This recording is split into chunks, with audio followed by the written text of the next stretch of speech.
The hunt for intelligent life in the universe has never been more urgent. Rapid advances in science and technology have given mankind unprecedented access to distant galaxies that could harbor life, and the galaxies of subatomic particles that make up the entirety of life itself. Now that we have the power to understand our place in the universe on a fundamental level, one question remains: are we alone?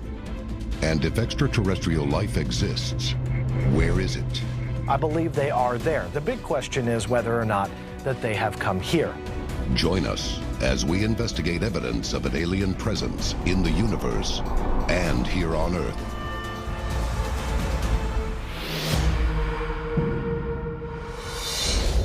A global effort has begun. Secret files hidden from the public for decades, detailing every UFO account, are now available to the public.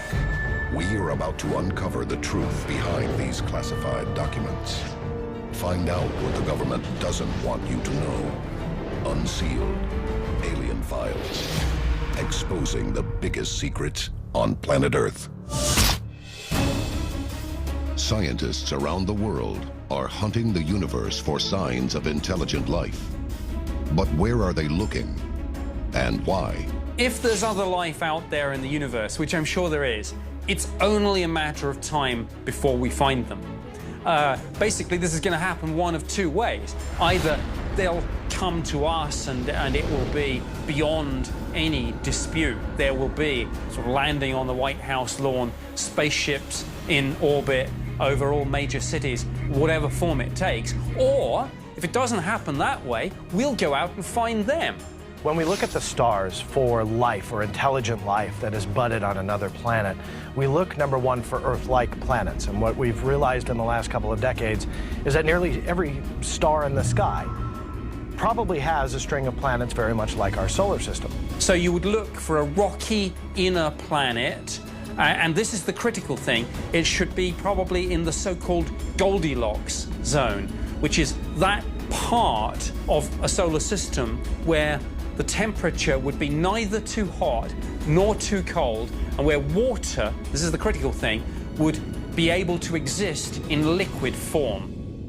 I believe that by the sheer numbers alone, the odds of another civilization being out there are pretty astronomical. It's only a matter of time before we find kind of Earth 2, so to speak. And recent studies suggesting there might not be hundreds or thousands, but millions or even billions of worlds like our own out there, billions of Earths, suggests to me that the universe should be absolutely swarming with life.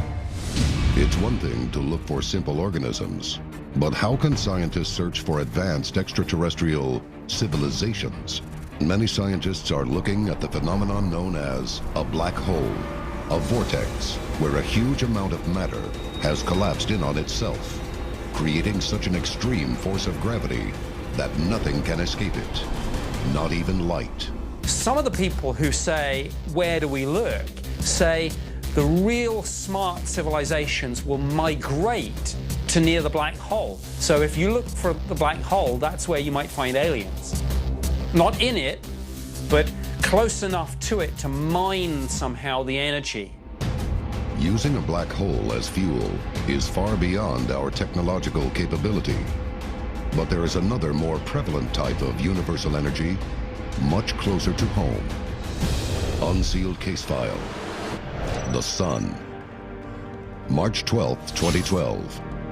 NASA Solar Dynamics Observatory captures stunning pictures of a giant orb that appears to be detaching from the surface of the Sun and shooting out into space. A lot speculate this is an alien spaceship, that this is something that's using our sun to power their ship like a gas station. Stop, fill up, and away they go. NASA claims the object is a little understood phenomenon called a prominence, and how they arise on the surface of the Sun makes them appear otherworldly. One of the biggest problems I have with this discovery is the sheer size of what this phenomena is. When you compare the size of Earth to the Sun, You're talking about a very small dot, maybe even a marble compared to this gigantic sun, this star that gives us life here on Earth. When you look at this video and you see the sun, this object is a considerable size.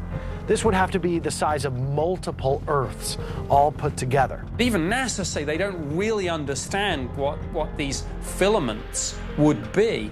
So I think what this tells us is whatever we think this thing is, alien spaceship or natural phenomenon, it tells us that the universe has some big surprises in store for us, and that everything we think we know, we may have to rethink and learn a whole new physics. Coming up, we visit one of Earth's closest planetary neighbors and investigate why many consider it to be alien territory. This is Unsealed Alien Files. Welcome back to Unsealed Alien Files. The hunt for alien life in the universe has taken huge leaps forward, with new advances in physics, telescopes, and communications. But perhaps the most important breakthrough has come from developments in the aerospace industry. I believe it's inevitable that the human race will conquer long-term spaceflight, but you're going to have to figure out what you're willing to sacrifice. Are we talking about a 10-year flight? Are we talking about a 10-week flight? Or are we talking about a 10,000-year flight to get to another solar system in general? So we have to figure out what we're willing to do to achieve that long-term space flight. As mankind expands its presence in the solar system, Mars is a natural stepping stone, and NASA predicts we will set foot on the red planet sometime in the 2030s. Here we are truly on the cusp of manned Mars missions. In the next 2 to 3 decades, they believe that we will put a human on the surface of Mars, but they're not coming back. It's a sacrifice that the astronauts who will leave the planet Earth for good will land on Mars and live the remaining days of their lives on another planet. We already have evidence that it's supported life in the past, and exploring Mars could answer a fundamental question. Is there extraterrestrial life beyond our solar system? There's life out there, and whether it's picking up a signal on a radio telescope, whether it's going out there and finding them for ourselves, but we're going to get there. Ours is going to be the generation that makes this discovery, and my goodness, it's going to be the biggest and most profound discovery that the human race has ever made. Unsealed Case File: The Mars Anomalies. July 26, 1976. The Viking 1 spacecraft is 1,000 miles above Mars and scanning the surface for a place to send the Viking 2 lander down to the Red Planet. On its 35th orbit, Viking 1 captures a photograph taken from Mars' northern desert region called Cydonia. This picture of a mile-long desert mesa stuns the world with its uncanny similarity to a human face. Hardly a week goes by, so it seems, without some photo from the surface of Mars cropping up that someone says shows some anomaly. This leads many in ufology to conclude that this and countless more pictures from the surface of Mars are evidence of an alien civilization. Is this an artifact? Is this a bone? Is this life? I mean, people talk about the face on Mars, but there have also been lizards, bones, fossils, all sorts. Looking at photos that have come back from Mars, people have seen pyramids, faces on Mars, creatures walking around, fossilized remnants of ground squirrels, a skull. We are now collecting an unprecedented amount of data from satellites and probes on Mars. The theory was that Mars used to have water, which we now know is true. Perhaps there was a civilization there, but it was dying. And it was building these canals to try and irrigate their crops, to try and desperately cling to life. But what does the Red Planet have to offer mankind now? Scientists believe Mars may be our best option if humanity needs to start again. Our first view was that we would probably set up some sort of colony under a dome in which we would have an atmosphere like our own. But now the thinking is, why build a dome and have ourselves so limited and so vulnerable, when actually the best way to go forward would be to change Mars so that we terraform it into something where we wouldn't need a dome or a spacesuit, where we could just walk around and breathe the atmosphere. NASA has studied how Mars could be terraformed using our current technology and suggests that it's complicated but possible. The process would begin by releasing greenhouse gases into the Mars atmosphere. The effect would be to raise the planet's surface temperature to a livable level, melt polar ice caps to provide water, and plant trees to produce oxygen. We know for a scientific fact that Earth will die. Everybody here on the planet Earth will cease to exist. And so we have to figure out how to get off this planet. Up next, our search for alien life turns to Earth and a UFO wave in the South Pacific that many ufologists believe may be evidence of time travel. This is Unsealed Alien Files. Welcome back to Unsealed Alien Files. The search for extraterrestrial life extends from our own planetary neighborhood deep into the cosmos. But some scientists believe that to find alien life, we need to rethink our concept of time and look no farther than our own backyard. Unsealed Case File, the Papua New Guinea Wave. June 26th and 27th, 1959. Boyanai, Papua New Guinea. Reverend William Gill is a respected educator and ordained priest, teaching in Papua New Guinea. On the night of June 26th, he and 38 other witnesses see a light descend from the clouds and a large object that he later refers to as a mothership. The mass sightings that took place in Papua New Guinea in 1959 were compelling and actually a little disturbing. The main witness was a missionary called Father Gill, and together with a number of locals, they saw UFOs over a period of several weeks, and there were probably 20, 30, 40, 50 sightings. Reverend Gill describes the UFO as disc-shaped, with a wide base and landing gear.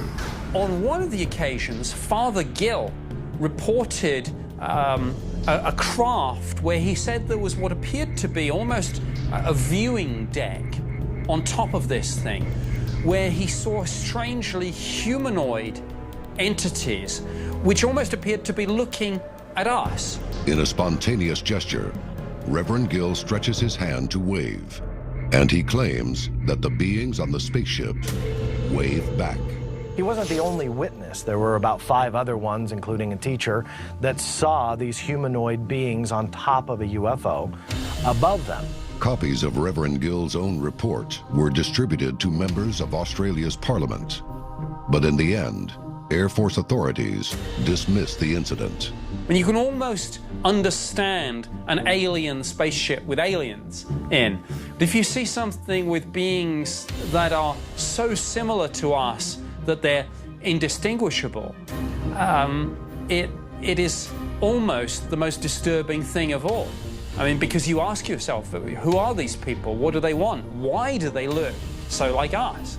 The sighting is so important that 13 years later, famous American UFO investigator Dr. Allen Hynek decides to re-examine the evidence. Dr. J. Allen Hynek was a scientist who headed Project Blue Book. He started off as a pretty big skeptic, pretty much a debunker. He thought every UFO case that was out there was explainable. But as he saw more and more, and he talked to more witnesses, and he understood a little bit more about the phenomena, he was a skeptic debunker turned believer. For him to say so many years after the event that this is important, and he flew out there and he interviewed some of the witnesses, this tells me that this was a case of almost unique interest and importance in the whole history of the UFO phenomenon. Hynek is mostly interested in the eyewitness claims that the aliens looked human. One possible reason why this disturbs people so much, and it's a motif that one sees in science fiction, is infiltration. I guess the classic sci-fi series is The Invaders, but the idea that we have aliens in human form, perhaps slowly bringing their people down, getting them into key positions of power. Some speculate that the case in New Guinea is proof that the human race is being visited not necessarily by an alien race that comes from another solar system or another planet, but rather it's ourselves. It's the human race coming back in time to revisit its infant self, to look down at their civilization 1,000, 50,000, even 100,000 years prior to when they are. Could the Papua New Guinea UFO incident be humans from the future? I believe that if we are being visited and these UFOs are not our Earth-based technology, that it's probably an alien civilization that comes from the stars. But the fun thing about this is we simply don't know. Science is proven wrong all the time. And how can you fight them if you don't know who they are? Your family, your friends, your neighbors, your scientific figures, your political leaders, your religious leaders. I mean, what if all these people are actually aliens? I mean, it sounds crazy. Any civilization with the technology to travel between the stars probably has the technology to disguise itself effectively. So maybe it's not a question of, going out and looking for them. Maybe they are already here. Coming up, we investigate the possibility that humans and aliens may be one and the same.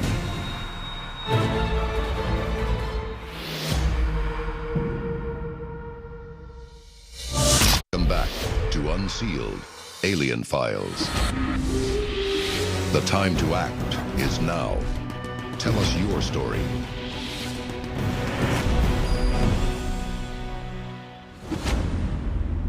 While some search for extraterrestrials in deep space, encounters reported with humanoid beings have many in the UFO community wrestling with a paradox. Are extraterrestrials human beings from the future? It's definitely possible that if a biological life form started evolving on another planet with Earth-like conditions on an Earth-like planet in a solar system that is like ours, that the theory of evolution will probably prove true, that they will look very similar to us. Recently, an expert in computational genomics decided to find out. Dr. Alan Kwan at Washington University conducted an intriguing study where he speculated about the future of the human race. And he said, well, we often look back, but what if we look forward, maybe 100,000 years? What might human beings look like? Both a man and a woman, their head was growing in size, so it's much larger than what we look like today. I mean, it's obviously human, and yet it isn't.